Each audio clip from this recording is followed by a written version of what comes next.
It was a crisp autumn morning in the quiet mountain town of Red Creek. The streets were almost empty except for a few locals heading to work, and an elderly man sweeping the front of his diner. At the edge of town, a black SUV rolled to a stop near a small gas station. Out stepped a tall, broad-shouldered man in faded blue jeans, a weathered leather jacket, and dark aviator sunglasses. His long hair was tied loosely at the back, and he carried himself with the calm, heavy presence of someone used to authority. It was Steven Seagal. Unknown to the people of Red Creek, Steven had just been appointed the new chief of police for their department, a decision made quietly by the town council to help reform a force that had earned a reputation for bullying citizens. Wanting to get a sense of the place before his official announcement, Steven arrived unaccompanied, blending in like any traveler passing through. He pushed open the gas station's squeaky glass door and bought a black coffee to start his morning. Outside, he leaned casually against a patrol car parked near the pumps, sipping his drink and surveying the scenic hills beyond the highway. Two officers in uniform exited the station store behind him. Both were young, known in town for their short tempers and habit of throwing their weight around. One of them, Officer Grant, narrowed his eyes at Steven. "Hey!" Grant barked, striding over. "You think you can just lean on a patrol car like you own the place?" Steven turned his head slowly, his sunglasses hiding his eyes, his face unreadable. "Just enjoying my coffee," he said in a low, even tone. Grant wasn't satisfied. "Get off the car now." The second officer, Davis, chuckled and added mockingly, "Looks like we've got ourselves a tough guy." Steven pushed off the car without a word, stepping back calmly. As he did, Grant swatted the coffee cup out of his hand, spilling hot liquid across the pavement. A few customers at the gas pumps turned their heads, sensing something brewing. Steven stood still, his posture relaxed but deliberate, eyes fixed on the officer. The crowd could feel a shift in the air, like a storm waiting to break.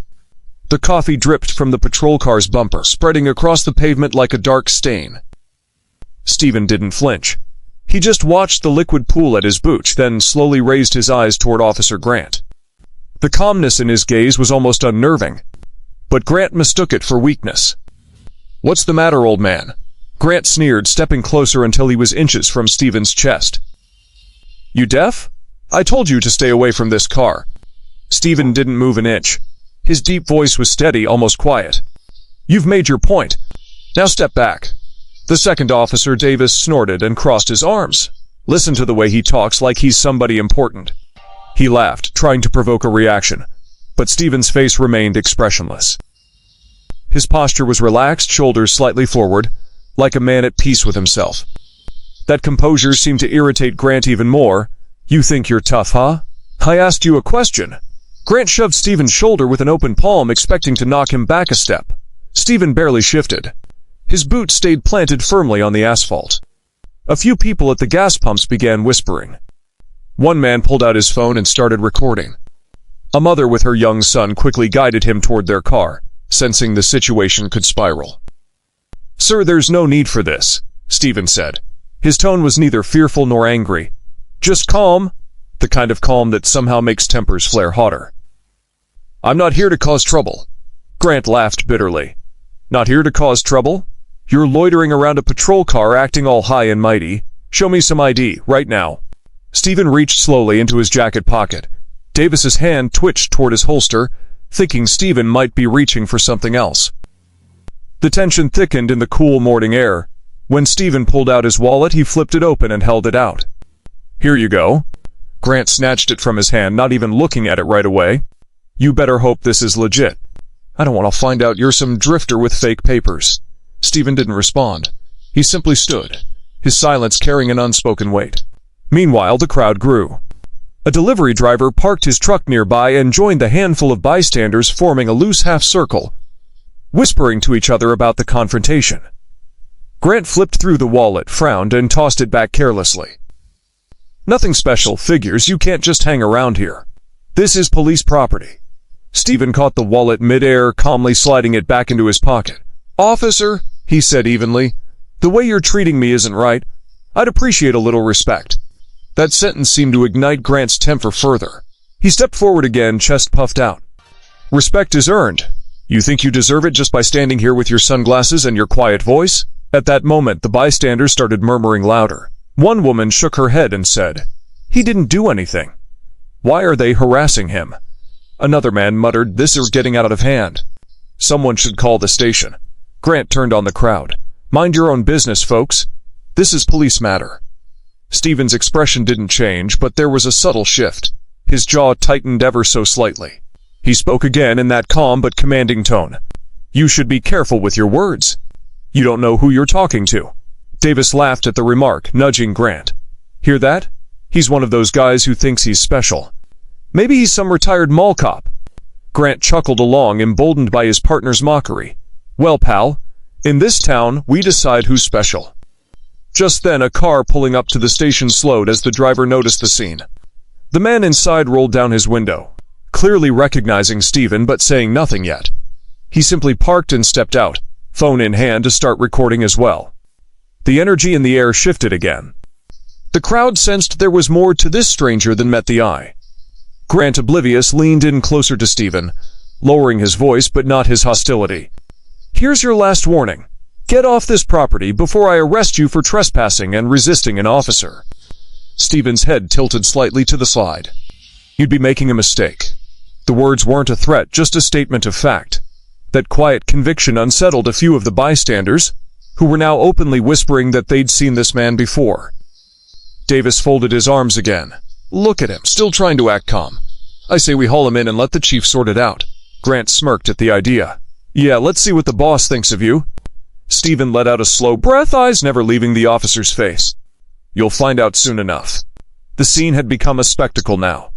Cars driving past slowed to see what was going on, and several more bystanders pulled out their phones, sensing something about this encounter wasn't as ordinary as it appeared.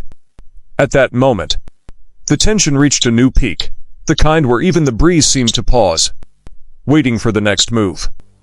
The morning sun climbed higher over Red Creek, casting long shadows across the gas station lot. The breeze that had been stirring the autumn leaves a few minutes earlier now seemed to vanish, as if even nature itself was holding its breath.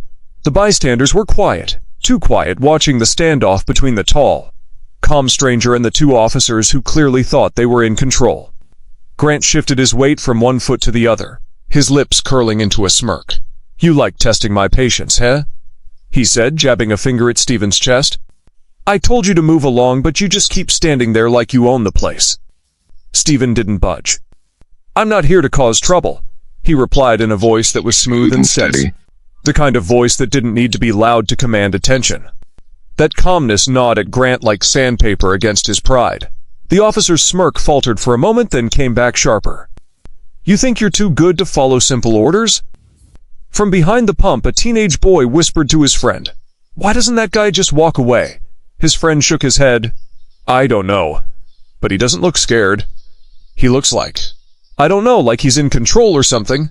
Grant took another step forward, closing the distance between them until his boots almost touched Steven's. "I don't like your attitude. Hands where I can see them." Steven slowly raised his hands to chest height, palms open. His movements were deliberate, unhurried, almost graceful.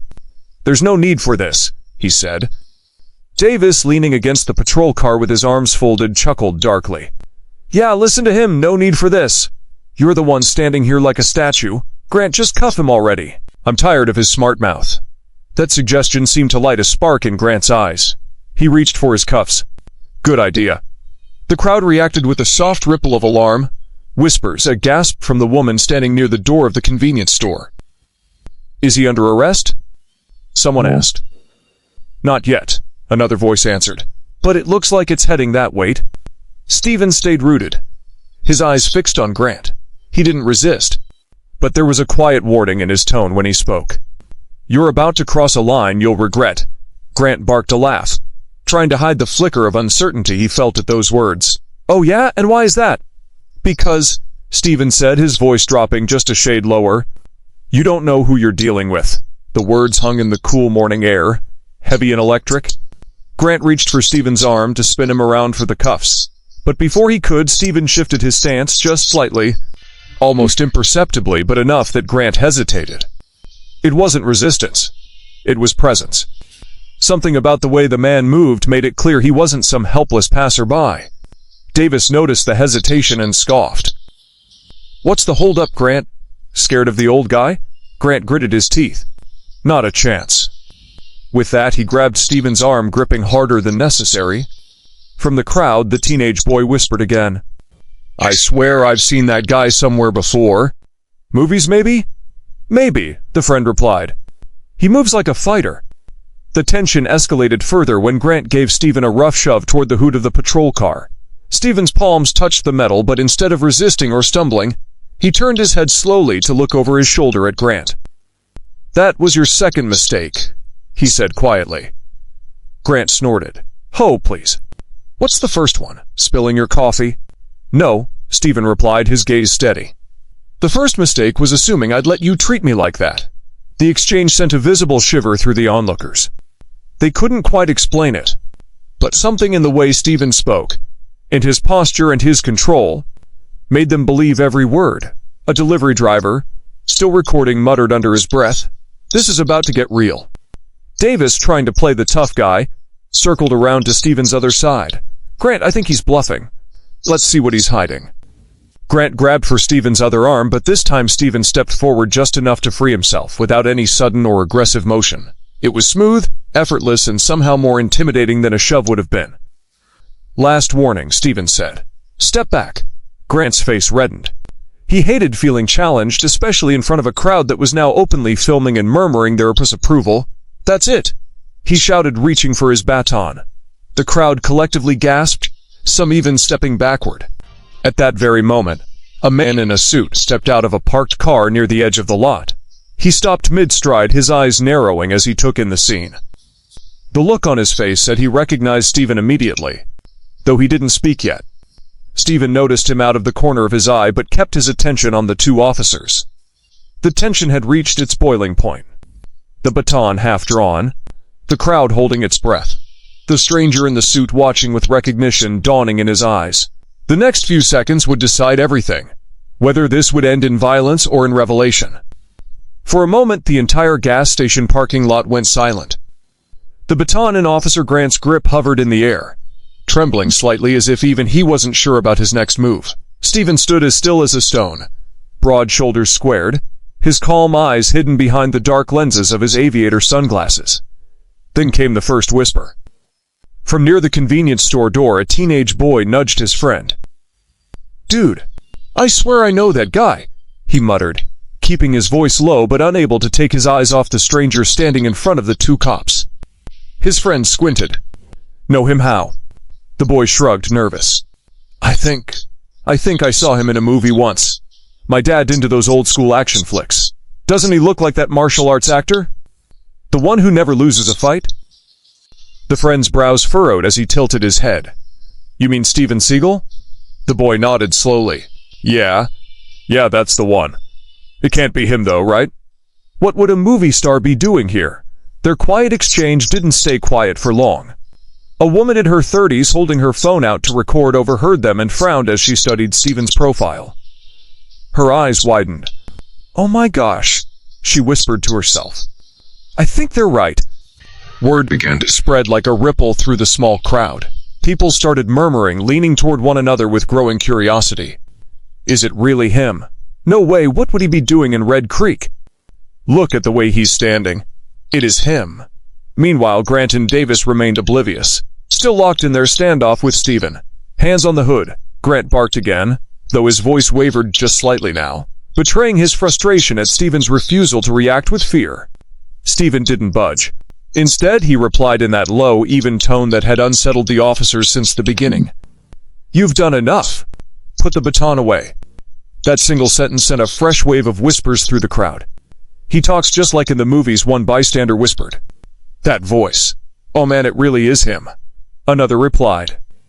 Near the edge of the lot, the man in the suit, who had stepped out of the parked sedan moments earlier, was now walking closer, his eyes fixed on Steven. There was recognition written all over his face, and unlike the others, his expression was one of relief rather than surprise. Grant noticed the murmurs and shot an annoyed glance at the onlookers. "Everybody back off," he snapped. "This is official police business." A woman near the pumps folded her arms defiantly. "Looks more like harassment to me," she said loudly enough for everyone to hear. Grant's head whipped around, his face flushing red. "Ma'am, stay out of this before you what?" she interrupted, not backing down. "He hasn't done anything wrong. We can all see that." The crowd's mood shifted. They were no longer just curious spectators. They were starting to question the officer's behavior openly. Davis stepped in to back his partner. "We don't owe you people an explanation," he barked. "We're handling a potential suspect here." That drew a scoff from a delivery driver leaning on his truck. "A suspect for what? Drinking coffee in front of a patrol car?" The sarcastic remark earned a few chuckles from the crowd, but the officers didn't find it funny. Grant tightened his grip on the baton.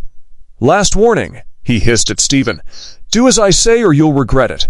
Steven's head turned slightly toward the gathering crowd. His calm voice carried enough weight for everyone to hear. "No one deserves to be treated like this without cause. Not in front of their families, not in front of their neighbors, not anywhere." The murmurs grew louder. People nodded in agreement. The man in the suit finally stepped forward, raising a hand. "Officers," he called out firmly, "you need to stop this right now." Grant spun toward him, irritated. "Sir, step back. This isn't your concern." "Oh, I think it is," the man replied with a faint smile. "Especially since you're about to embarrass yourselves in front of the entire department." Grant frowned, confused. "What are you talking about?" The man gestured toward Steven. "Do you even know who you're talking to?" Grant snorted. "Some guy who thinks he's above the law, apparently." The crowd gasped softly as the tension inched up another notch. The whispers now were louder, more insistent. "That is him. It's Steven Seagal. I told you. Are these cops really that clueless?" Steven remained silent, almost stoic, as though he had no interest in defending himself. Instead, he shifted his weight slightly. A subtle move that conveyed complete self-control. Grant, annoyed by the whispers he couldn't quite make out, turned back to Steven. "I don't care who you think you are. Out here I give the orders." Steven's voice was calm but firm as he responded. "And sometimes giving orders doesn't mean you're right." The crowd's reaction to that line was immediate. Murmurs of agreement and even a few scattered claps. Grant's jaw tightened. "You're testing my patience." "Davis, get the cuffs," but Davis hesitated this time. His eyes darted toward the man in the suit, then back to Steven, then to the murmuring crowd. Something in the atmosphere was shifting, and he felt it. "Grant," Davis said quietly, "maybe we should wait a second." "Wait for what?" Grant snapped. The man in the suit finally stepped closer, his voice dropping but still carrying authority. "You're about to arrest your new boss." The sentence landed like a thunderclap.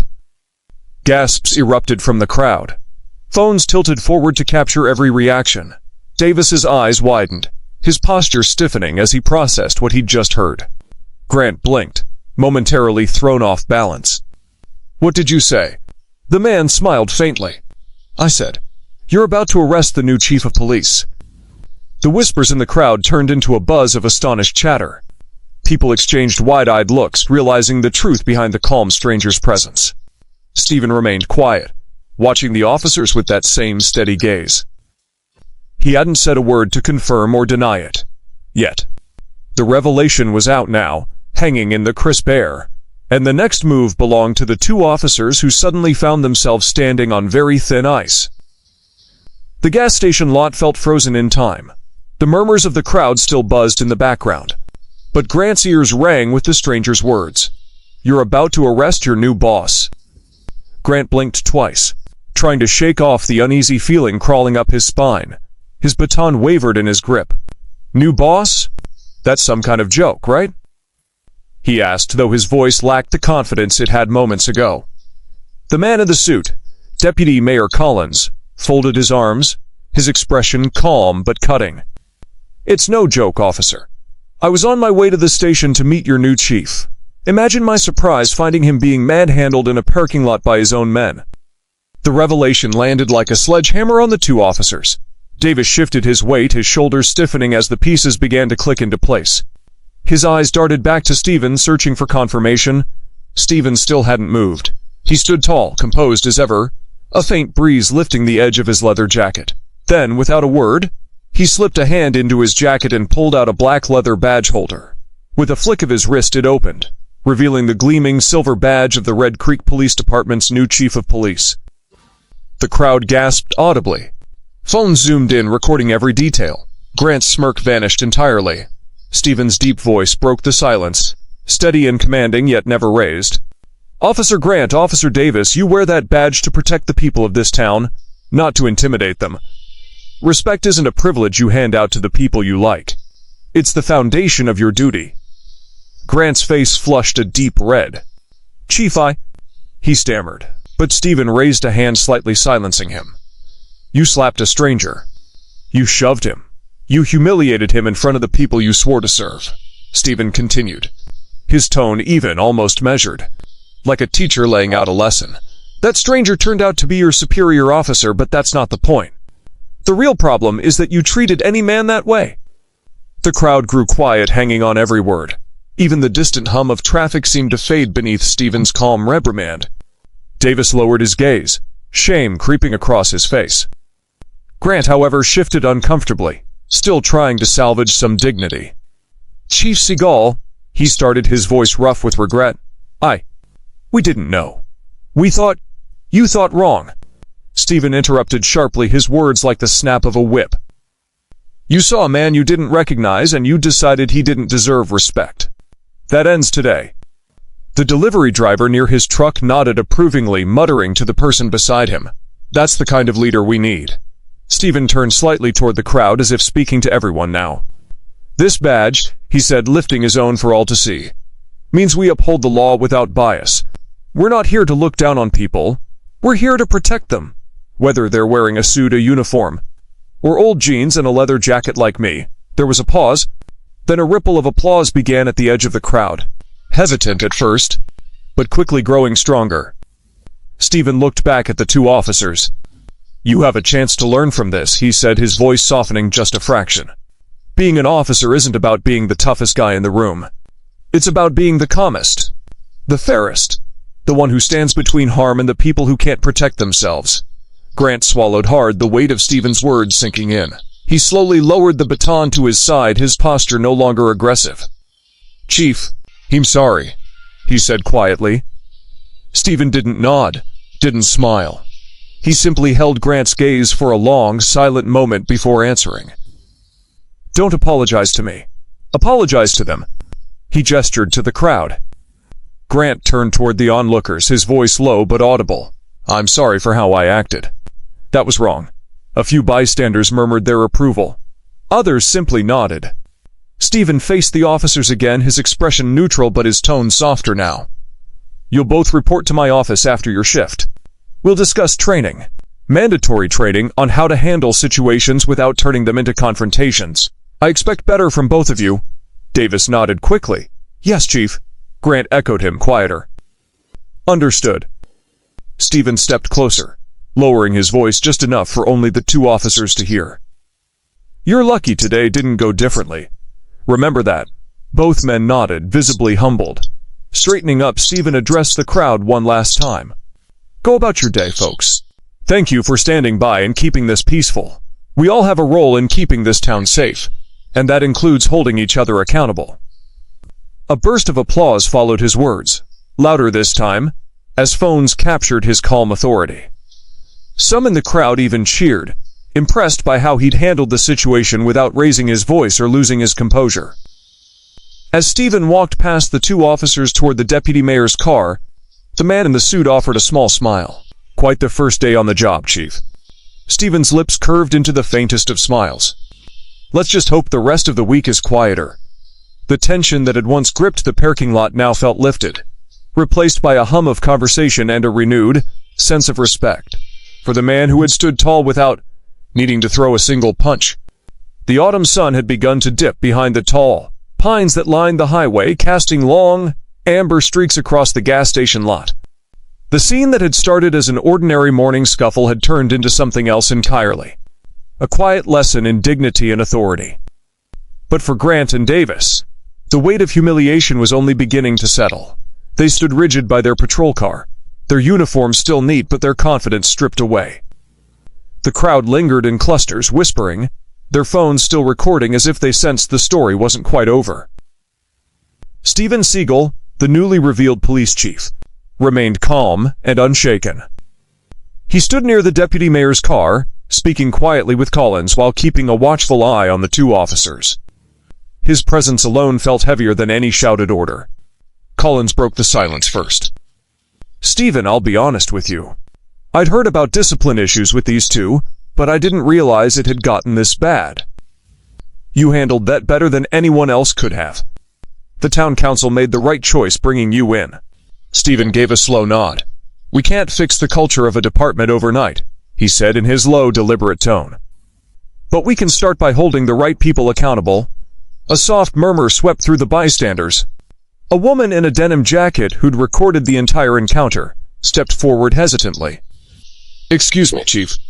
Are you really going to do something about officers like them?" she asked, gesturing toward Grant and Davis.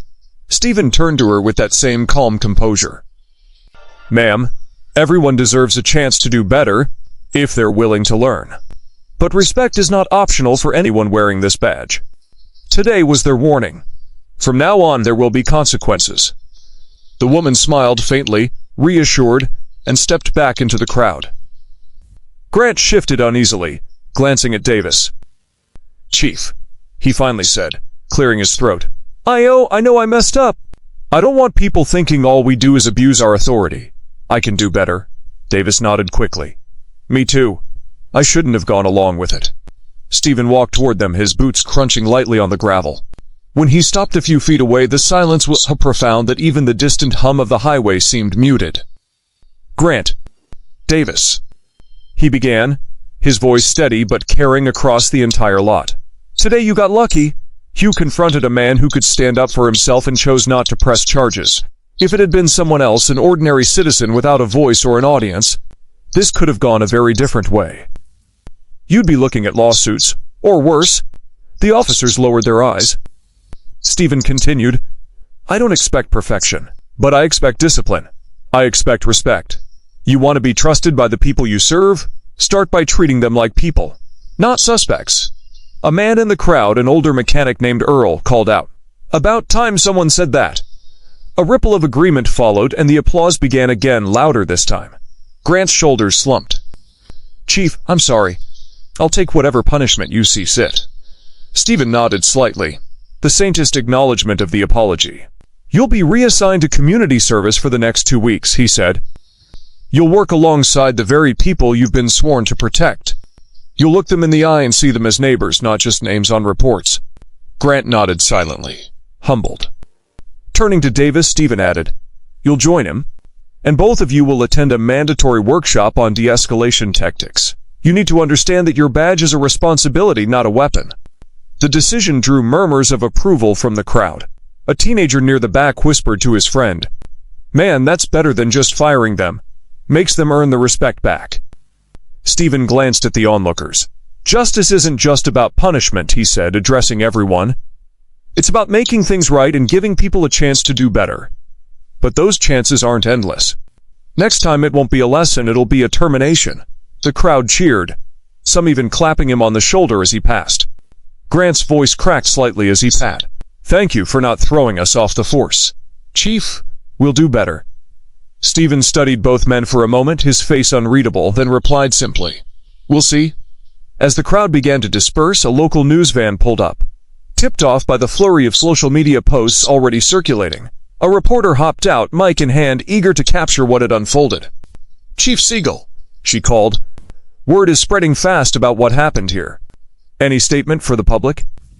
Steven faced the camera briefly, his voice low but clear. "No one's above the law, not even the people who enforce it. Today's not about headlines, it's about doing what's right."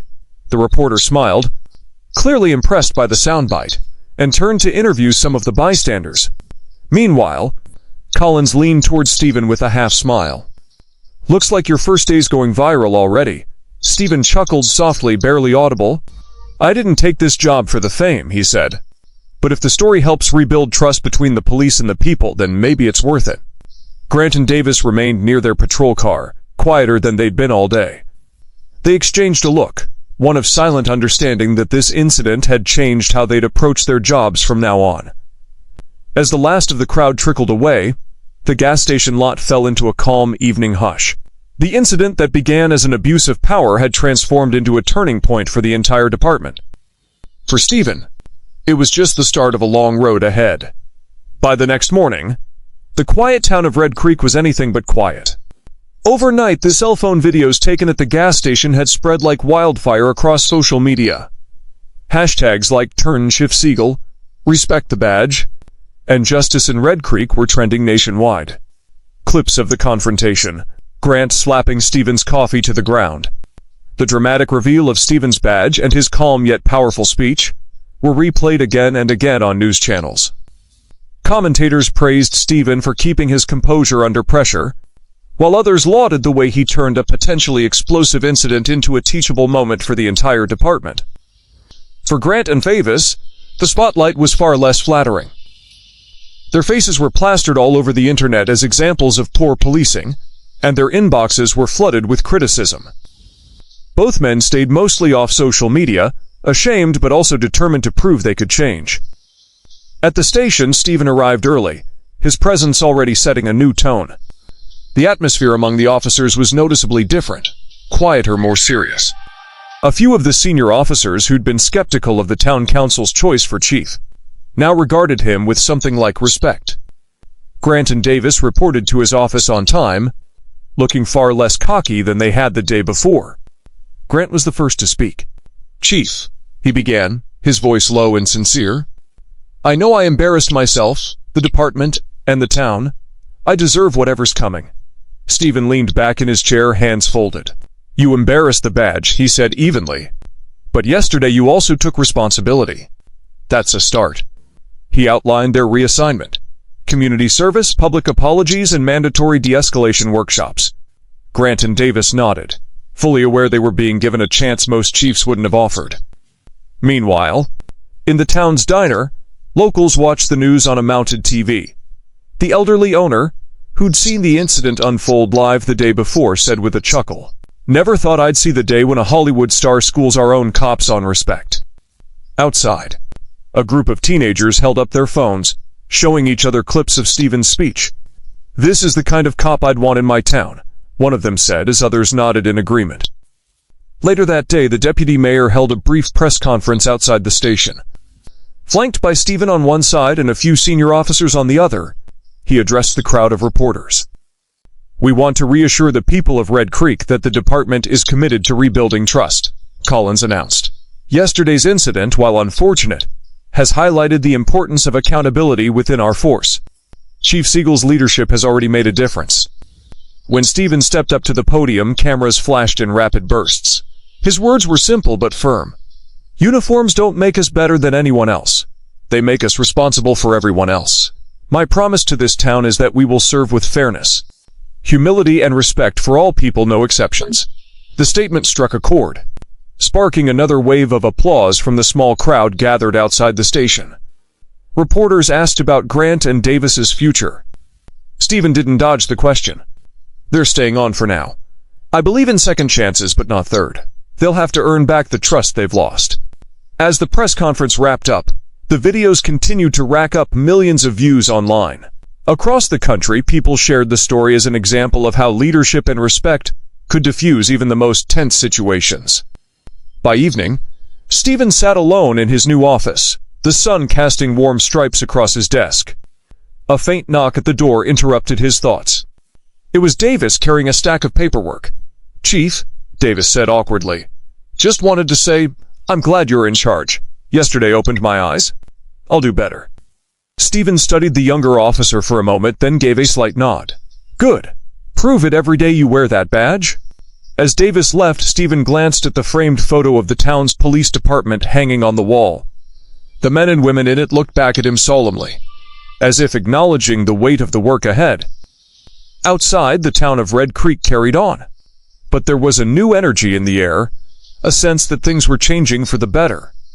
The incident that began with an unnecessary slap had transformed into something far larger, a reminder that authority is earned, not demanded, and that dignity can disarm even the most heated conflicts.